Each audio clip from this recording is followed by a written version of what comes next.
whatever I have become in my life, whatever consciousness or unconscious I've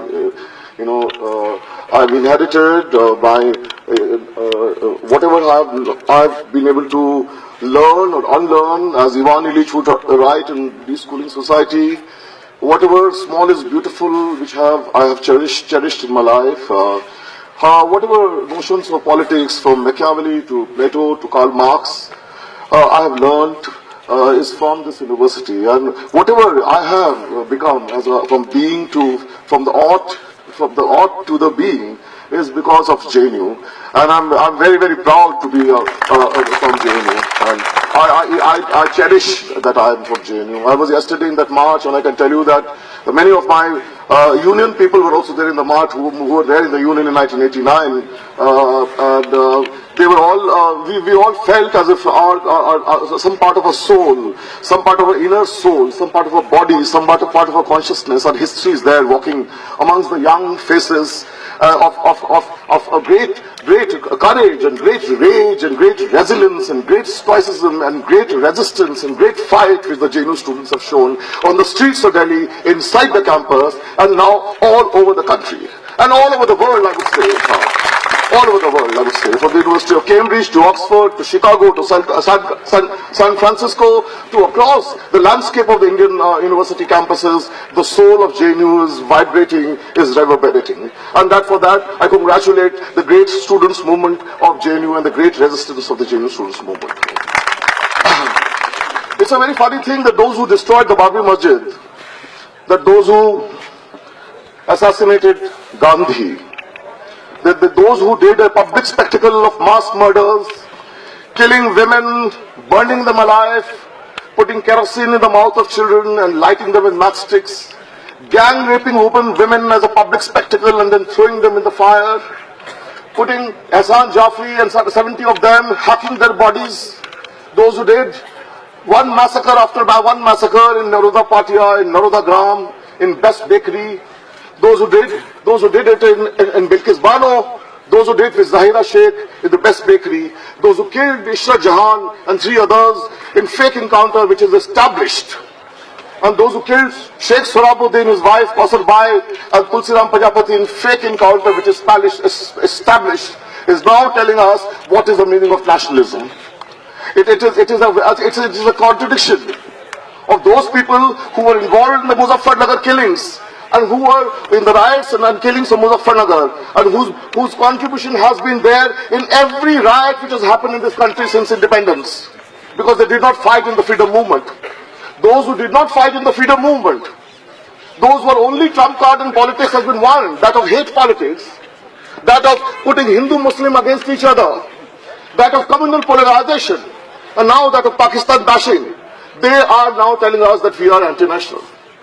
It's an absurdity that those who have never participated in the freedom movement and those who joined, those who are involved in the assassination of assassination of Gandhi, and those who actually compromised and apologized, like Veer Savarkar, while Bhagat Singh was being hanged and Rajdev and Sukhguru was being hanged. These people were compromising with the British, and what were they saying? They were glorifying Hitler and the Holocaust. You read the bunch of thoughts by Guru Golwalkar, they had a great dialogue. But they were saying that what is happening, the Holocaust is a fantastic thing which is happening.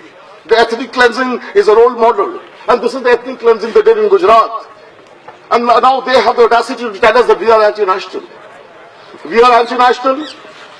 We, JNU students, are anti-national. It was the JNU students who fought in this emergency and went in jail for 19 months. DB Tripathi went to jail for 19 months. Prabhu Prakash was in jail for 19 months. Jasbir Singh, socialist, was put in jail for 19 months and tortured. Why was Jasbir Singh put in jail? Because he made a poster of Indira Gandhi behind bars saying, Tana Shah ki aakhri jagah. We fought against the emergency. In 1983, in the students' movement, led by Nalini Ranjan Mohanty, we all went to jail. 1,000 people went to jail. There were mounted police on the campus. Again an onslaught by Indira Gandhi and Jag Bahul, who later became the Lieutenant Governor of Delhi, who ordered a commando action here. 1,000 students went to jail. 350 of us, including 50 girls, were in jail for 15 days. 19 cases were put on us, including rape cases on boys and also on women, also on girls. 19 cases including rape cases on girls and boys. We were in jail for 13 days, 28 or 29 students were expelled.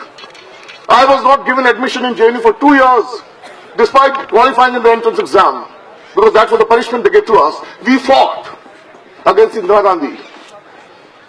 When the killings of the Sikhs happened, organized killings of the Sikhs happened, JNU students went into Trilokpuri, into Mongolpuri, Jilbil Colony, Jahangirpuri. We worked with the relief camps with the Sikhs, and we staked our life when mobs were all over the place protecting the Sikhs. We did at JNU. We were anti-national. We are anti-national. When the anti-dam movement is going on in Tehri, Sundarlal Baguna's Gandhian movement, JNU students went and marched from Gangotri, Gomukh to Rishikesh once, twice, many times, fought the battle for the Jal Jangal Zameen ki ladai. We fought against the big dams. We fought against the big dams. We worked for 22 years. We have fought, and as a journalist, I've written and documented extensively, because I've written and documented the people's movements in India, and I've been a journalist writing about people's movement in India. Because of my training at JNU. For 22 years, we worked with the Narmada Bachao Andolan. JNU students have worked with the Narmada Bachao Andolan. It was a Gandhian socialist movement, but still we worked with the Narmada Bachao Andolan against the destruction of ecology, against the mass displacement of 300,000 people, and for the preservation of ecology. You know, P. Sanath is talking of Kalinganagar, Nyamgiri, Kashipur, Jagat Singhpur, the anti-POSCO movement, the movements in Nandigram, Singur. We never discriminated. The CPM was doing atrocities, we were protesting against the CPM in Nandigram and Singur. If the Congress is doing atrocities, we were protesting against the Congress. If the BJP is doing atrocities, we were protesting against the BJP. That is the nature and character of dissent within JNU. We don't discriminate between establishments.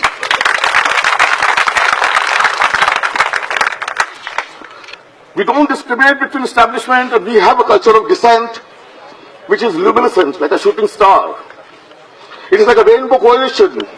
It is like a kaleidoscope. It's like cinema. It's a story without a beginning and without an end. It is a continuous flow, like a stream of consciousness. You have inherited the stream of consciousness. I inherited the stream of consciousness from my seniors, because I learned more outside the classroom than I learned inside the classroom. And I learned more from the walls than I learned inside the classroom, honestly. JNU have this fantastic notion of the adventure of ideas. Reading Pablo Neruda under the lamppost. Reading Mukti Bodh under the tree. Reading Farishwanath Renu while walking. Reciting poetry, reciting slogans, singing songs, making beautiful images, making beautiful dreams, fighting for the dreams. That was JNU. And that is JNU. I see your faces, and I remember all those beautiful nights and those beautiful mornings in which every day was a sense of discovery. And this sense of discovery tells me that they think the students' movement will come and go. And you can crush the students' movement, but the students' movement can't outlive itself. In the book called Adin Arabia, in which the foreword is by Jean-Paul Sartre, in which Paul Dizan has written, says, I was 20 and I will not let anyone say that this is the best time in the world. Because we are fighting against all odds, all the time. They think the students' movements are small, they're momentary, they will go away. It doesn't work like that. And it was shown by some 300 odd students of the FTII for 139 days with the help of the alumni. Day after day, they rubbed in one important point. That is Make Up India, Startup India, Skill India, or this Feku India. Digital India, the telecom ministers, these are called the call drop minister. Because these are all fake. They are all fake because for 139 days they rubbed in one point which went across the landscape of the country's consciousness that this government does not believe in merit. Because surely Gajendra Chauhan is not Kurosawa. No, Gajendra Chauhan is not Satyajit Ray. He is not Fellini or Antonioni. He is not even Adul Gopalakrishnan or Girish Karnad. He's a small-time third-rate soft porn actor who also did Judistir, which is an equally bad, equally bad serial. One arrow coming from here, two arrows coming from here. The great cinema. It's supposed to be great cinema, you know. They never had those. You read Didi Kosambi or you read all these people, they never had the concept. Even Shyam Benegal's Discovery of India, the JNU historians have contributed, have shown that they were not wearing any, they used to wear one cloth, literally. Here they're loaded with all these kind of heavy dresses. I got in this heat, hot country, how can you wear such clothes? Especially Yudhishthir.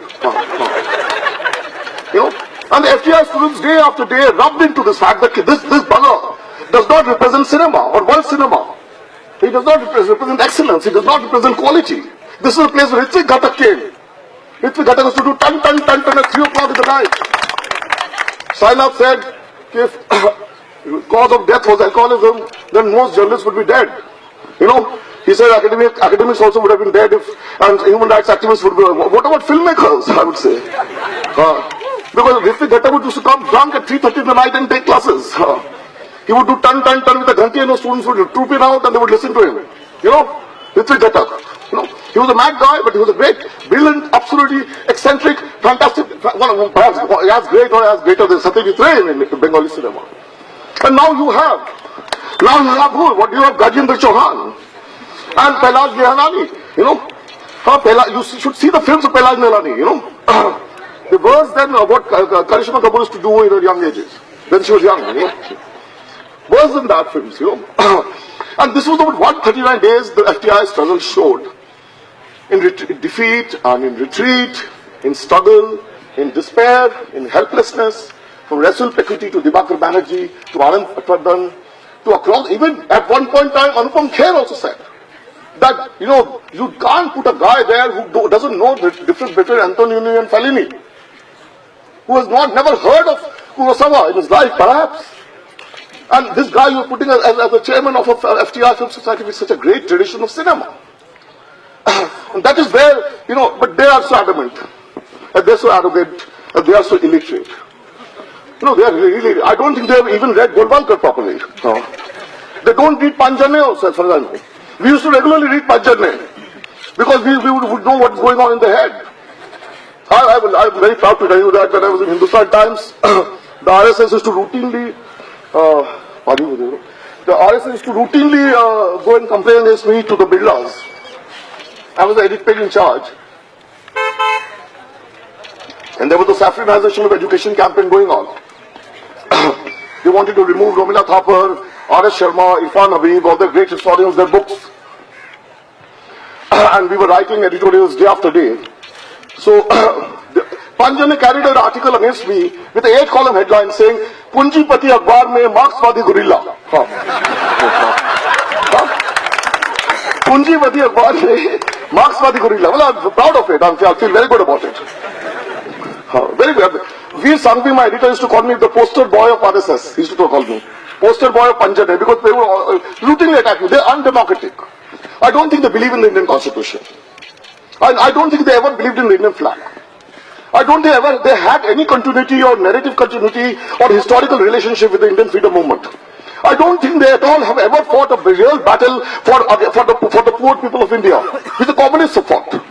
Year after year, decades after decades, they have fought. You might agree or disagree with them, but they have fought for the people. Yeah. How much? 5 minutes. Okay.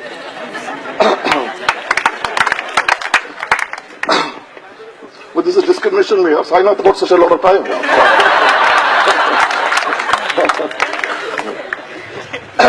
So anyway, I look at myself as part of JNU and part of the integrity and soul of JNU.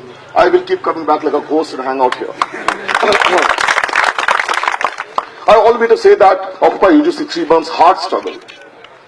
The Hyderabad University struggle happened. They wanted to crush the Hyderabad University struggle. They said Rohit was not a Dalit. They could not crush it. They try to crush the FTI struggle. But you see, you can't, for me, I understand that there's no movement which ever gets defeated. Movements live through movements, the movement lives through day after day, movements live in open new windows of enlightenment, movements cannot be defeated. There's nothing like a defeated movement.